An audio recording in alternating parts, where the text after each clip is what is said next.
طلعت نص القرنبيطه ديت من التلاجة وقلت لها انا النهارده مش هقليكي، انا هوفر ازازه الزيت وهعمل منك اكله صحيه مكتمله العناصر الغذائيه. تابعوا معايا الفيديو للاخر، ولو شايفين ان انا بقدم لكم محتوى هادف شجعوني بلايك كتير ونبدا مع بعض ونقول بسم الله.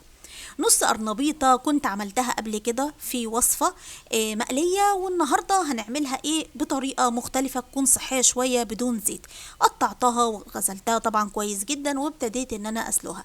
الطريقة الصحيحة لسلق القرنبيط يا جماعة: مية، كمون، ملح، معلقتين كبار من الحليب، والمية هنا لازم تكون مغلية. بعد ما بتضيفي القرنبيط تسيبيه على النار لمدة 5 دقايق. طيب احنا النهاردة هنسيبه 5 دقايق، بس المدة الصحيحة لسلق القرنبيط هي 10 دقايق. انا سيبته ليه 5 دقايق؟ لان انا عايزة القرنبيط يبقى معايا صحيح شوية زي ما انتوا شايفين معايا كده، ما يبقاش مستوي على الاخر. بضيف شوية فلفل، منهم الوان او فلفل سبايسي، عليهم شوية من البهارات، منهم الكاري، فلفل اسود، 7 بهارات، وكمون وملح وشوية من البقدونس لو بتحبوا. لو مش حابين تضيفوا خضره ما تضيفوهاش. الضرب اللي انا بضربه ليها ده ضرب متقطع، بحيث ان انا مش عايزاها تفقد اي سوائل فيها. بعد ما بضربها كويس جدا زي ما انتوا شفتوا معايا، بروح عندي في حله فيها معلقه زبده ومعلقه زيت، او معلقه سمنه ومعلقه زيت، ومعايا اقل من ربع كيلو لحمه مفرومه. ببتدي الاول ان انا انزل بكميه اللحمه المفرومه، وهنا لازم الزبده والزيت يكونوا سخنين كويس جدا، وبعدين اقلب تقلبتين واضيف البهارات بتاعتي: فص ثوم، فلفل اسود، كبيبه صيني، ملح، وكمان هنضيف عليهم بصلايه تكون متوسطه الحجم ومتقطعه بالشكل ده. الطريقه ديت معتمده جدا وصحيحه جدا لتعصيج اللحمه المفرومه، خصوصا ان هي بتدينا طعم مختلف جدا جدا. جربوها تعجبكم.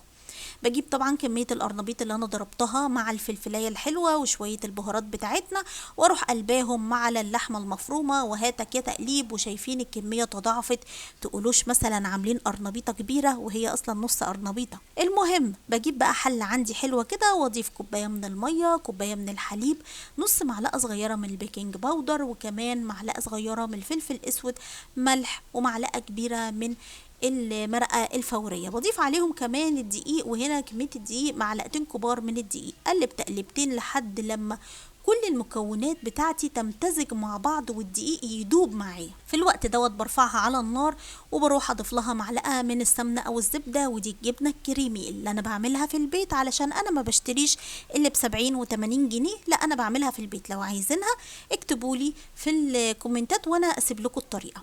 قلب تقلبتين لحد لما الكريمه بتاعتنا تبقى ولا منها خفيفه ولا منها تقيله.